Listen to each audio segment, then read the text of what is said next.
as we just outlined, I think in Hong Kong we said that maybe based on a recent survey, around 38% of the women said that they have to drop out from their career development due to family issues or kids bearing. So how do you feel in terms of like the theme for this year, embrace equity? Do you think that we are there already, or how would you comment on the progress in Hong Kong? Thanks, Angel. I'm very happy to be here and seeing so many women to watch. I think it's incredible that we have this occasion and this platform. I think that the embracing equity concept is critical in the workplace. It's not something that I think Angel said it very rightly. It's not about just equality, because sometimes you can make something that looks equal, but in fact is not. Because as you very rightly mentioned, we all come from a very different starting point, and we happen to be coming from different. You have people with different genders, different backgrounds, different experiences, and to enable there to be equity, you have to cater for different people. You don't just make something that is generic and the same for everybody.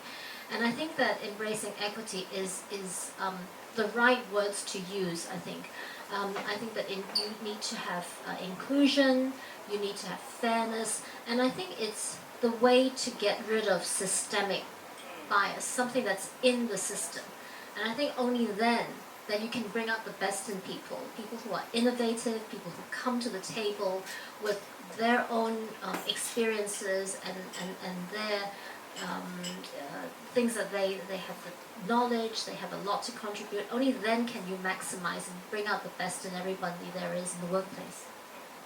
Yeah, I remember in the past we always say working moms are most efficient because they want to make sure that they finish up all the work before they can go back home and take care of the kids.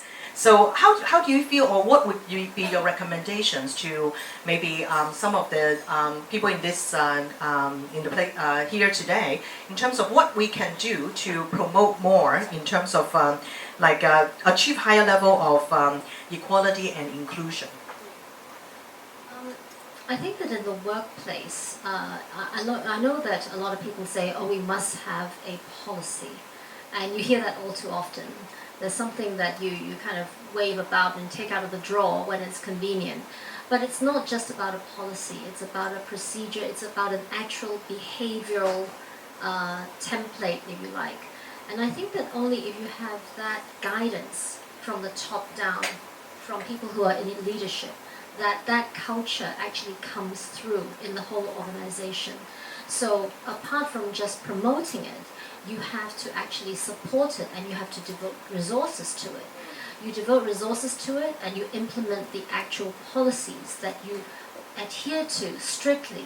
You listen to people who come back with grievances or find struggles or difficulties, and you actually put into place, you hold people accountable. People who do not follow, who sounds very draconian, but I think it's a way of making people understand that this is the culture that must prevail in an organization, that people need to be mindful and actually walk the talk, right? Yeah. In LexisNexis, we do have a chief I&D officer, whom I said about the major interventions around female interviewing process and all that to make sure that we have achieved what we have achieved today, a good female representation in our leadership team. But then I think in the market in Hong Kong, oftentimes on LinkedIn, we do see a lot of law firms are promoting different policies that they are making in order to make it easier for women to continue on their career.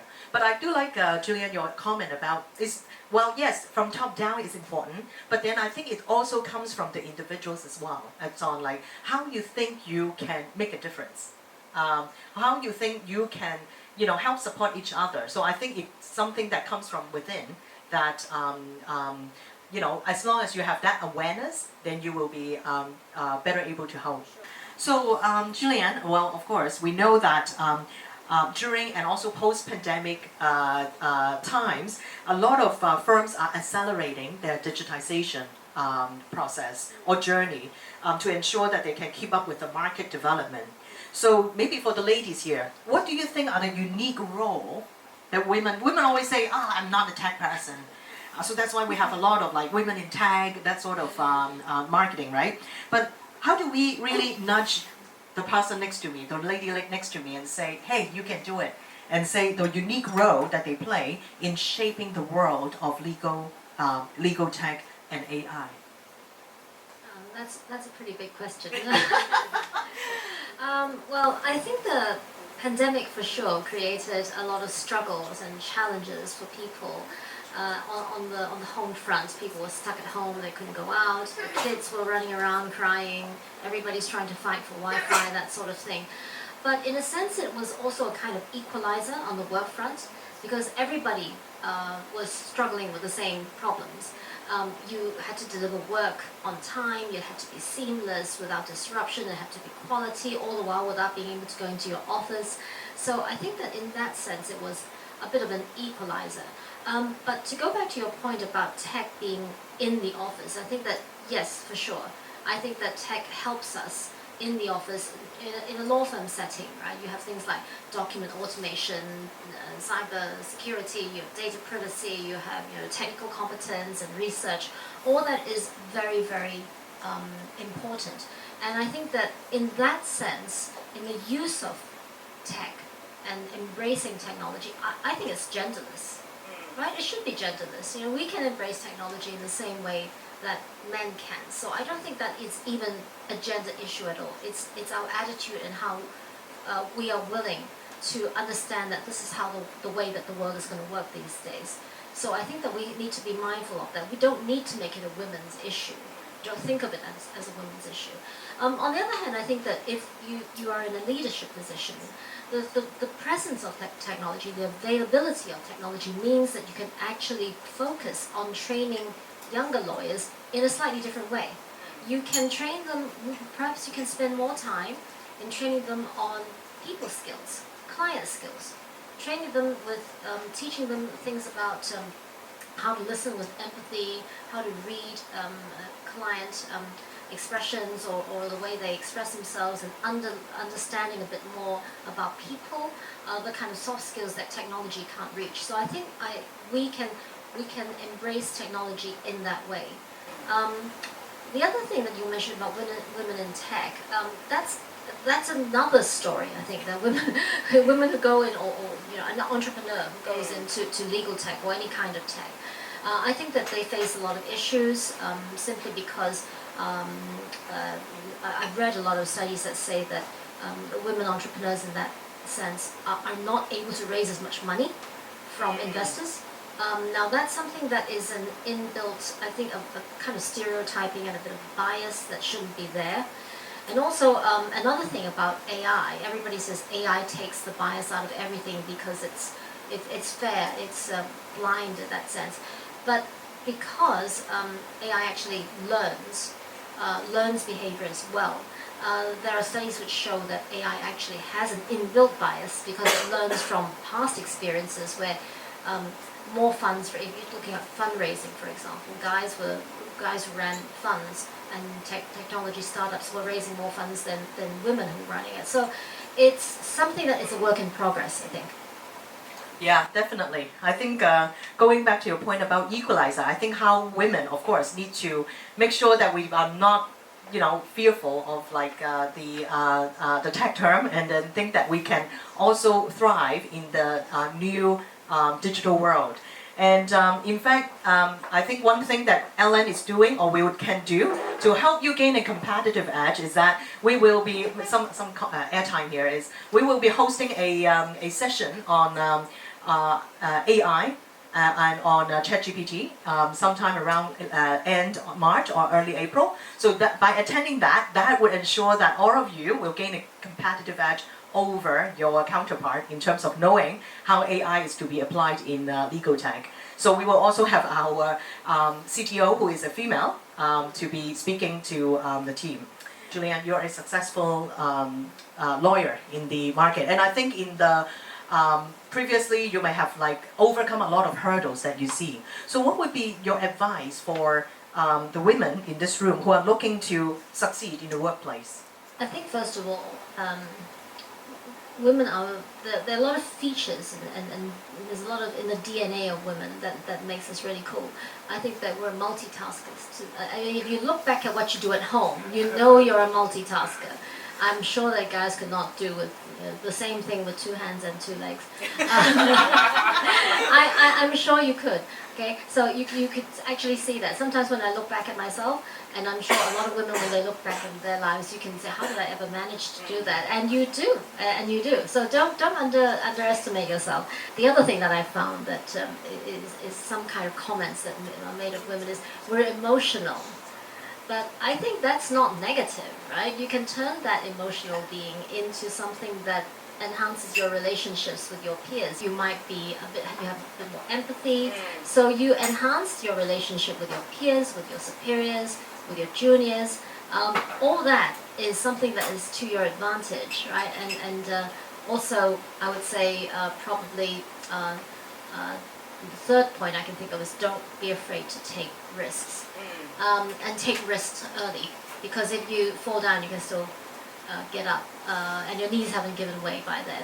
I think that taking risks means that you're not afraid to fall down, because you get up from where you fall down.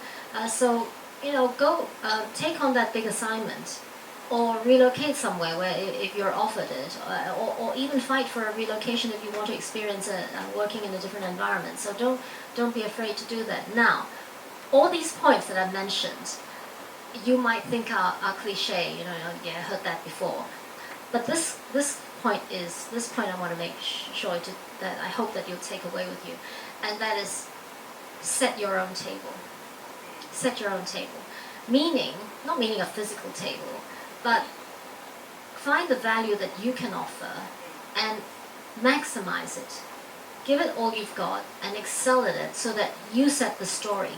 Because there might not be a table where there's a seat for you, or there might not be a table that you want to join. It's not because of you yourself, but because of what is surrounding you. And if that's the case, then you set your own table. Okay, you make something work for you. You spend a little bit of time finding what you love and you excel, but then, as with all young people, it's kind of difficult when you spend 10 years finding out what you want to do, because that time is kind of lost in the sense that you haven't been able to give all of that talent inside you into a particular field that you're good at and you're good at, you love and you can excel. So I would say, carve out the picture for yourself, draw your own picture, draw your own painting. Good one, isn't it? Huh? Yeah. Set your own table. Don't be afraid to take risks and fall forward, right? If you do fall, because there will always be learnings Absolutely. that you can get from that. Maybe now I'll open up the Q&A session to the floor in case you have any questions or any reflections that you have based on what Julianne just shared.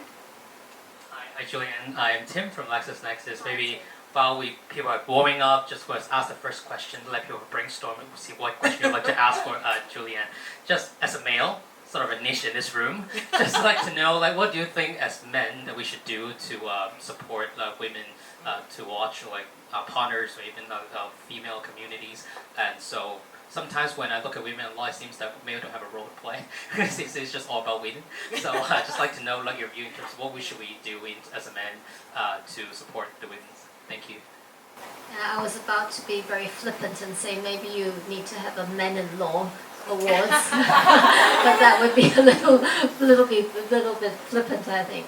I think that we're not asking. I think that women shouldn't try to make everything a woman's issue. That's to start with. It's not all a woman's issue, but it's the fact that so long as we don't want to be, women don't need to be treated specially or with kid gloves, right? All we're saying is that there are differences in the gender. I mean, women get pregnant and have kids. Men don't get pregnant, so at least not now.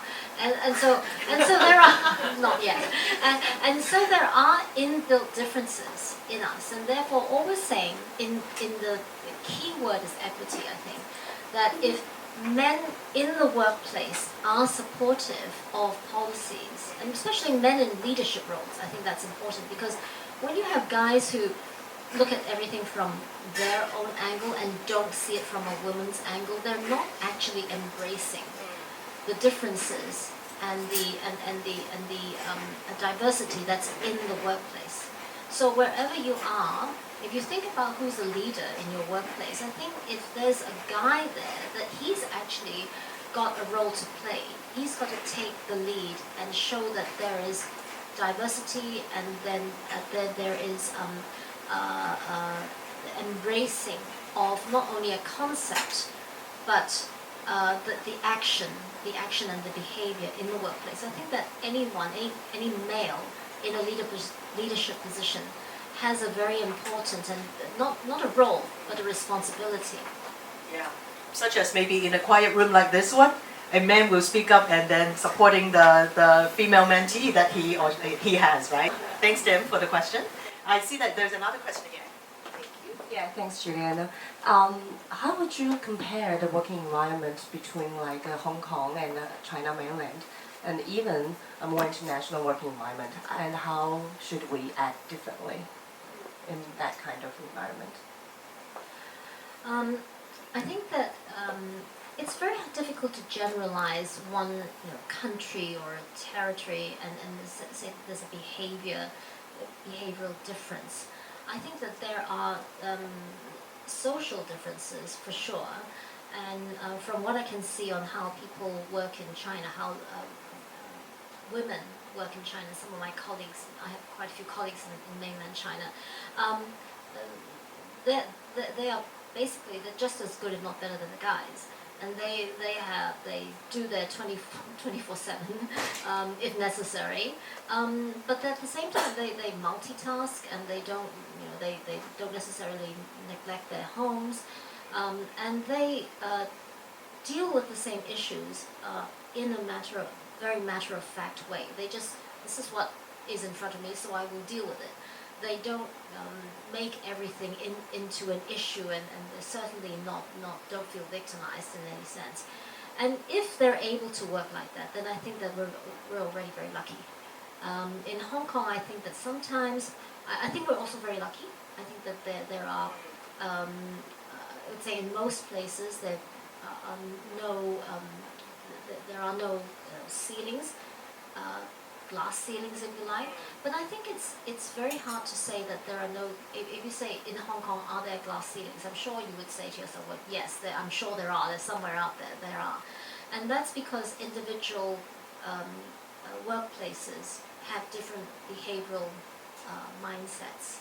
So I think that if you say how should we behave, I think that we need to make sure, we have to work hard to prove ourselves, but then one of the things about women, I think, anywhere is that we shouldn't undersell ourselves. That's the one thing that sometimes I think even I am guilty of. And if you have the ability, you tend to be a little bit too modest about it, because you think very carefully, and you think, okay, I say I know this. Do I really know this? Should I actually say I know this in case I've got it wrong? There's too much. I'm not saying that you should say things recklessly. But sometimes it is so inhibiting that people don't know how good you are. That's something that I think that we should remember. It's not to be boastful, it's not to be crude or arrogant, it's just valuing yourself for what you are. Don't undervalue yourself. Probably the better word is don't undervalue yourself. Great. Oh, there is another question at the end. Hello, Julianne. I'm Doris. Work for a company called Firminish. I'm actually based in Singapore, so very happy to be here. What you have just shared, regarding your experiences or the advice is really, really inspiring. As Angela pointed out, I think in your past life, I'm sure that you have overcome many, many challenges and hurdles. And can you just give us one example of the challenge that you have met before as a female lawyer, and how you managed to overcome it, just to give us some tips and lessons to learn? Thank you. I think that overcoming challenges, I wouldn't have any experiences that are so unique that no one's ever had it before, for sure, because we share so much, right? We share the same type of, you work in a law firm or a company, or maybe some of you have kids. So the problems are the same. Okay, I think the problems are actually not unique. But one of the things that I've found is that you really need to be extremely precise, extremely precise in what you need to do. The time management for women, the precision of time management is like, in a way, I think it's more demanding than of men, right? So if you want to do something with your kids, you have to think, oh, what time do they go to bed? What time am I giving myself to revise maths, because they've got a maths test tomorrow? 45 minutes, an hour, maybe she doesn't know this topic, so maybe I give another 15 minutes. It's very precision driven, and it's very priority driven. Yeah. I think that, family is always family. I think family comes first. I'm not saying if your boss tells you to do something, you say, well, you can go and, I'm going home.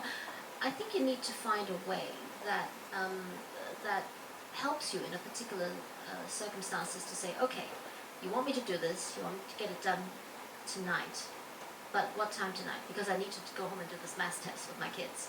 Okay, so I'm going to do it tonight, but it's going to be later tonight. Does that mean less sleep for you? Yes, it does. There's no magic about it. We all have 24 hours. I'm not a magician, you're not a magician, Angel's not a magician, we can't invent time out of nowhere, we've all got that space of time.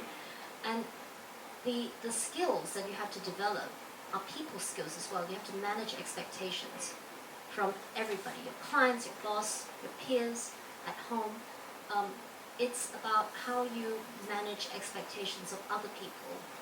And all I can say is you can only try your best. Yeah, thank you, Julianne. I think that reminds me of a talk that I heard from the ex-CEO of PepsiCo, who is also a lady. She has 4 kids. And if you imagine, that is a busy... I don't have 4, I have 3. But well, that's a lot already to take care of. I think she mentioned skills that I remember still vividly now that I'm applying. It's that there's no 2 schedules. Like, we cannot separate work from our personal, because there's only one schedule. And for how you prioritize your things, maybe attending your kids' graduation ceremony tomorrow, it would be something. Then you put it in your diary, and then make sure that you put your work important stuff in that diary, and then you'll be able to make time for it. Because females are good in multitasking, and you have that schedule. Make sure you put in your me time, that you need to take care of your own mental health, right? So, and then be present when you are there. And don't think about work stuff when you are attending the, right? So I think those are very good tips, and thanks very much, Julianne, for sharing. you're very welcome. Pleasure. Pleasure to be here.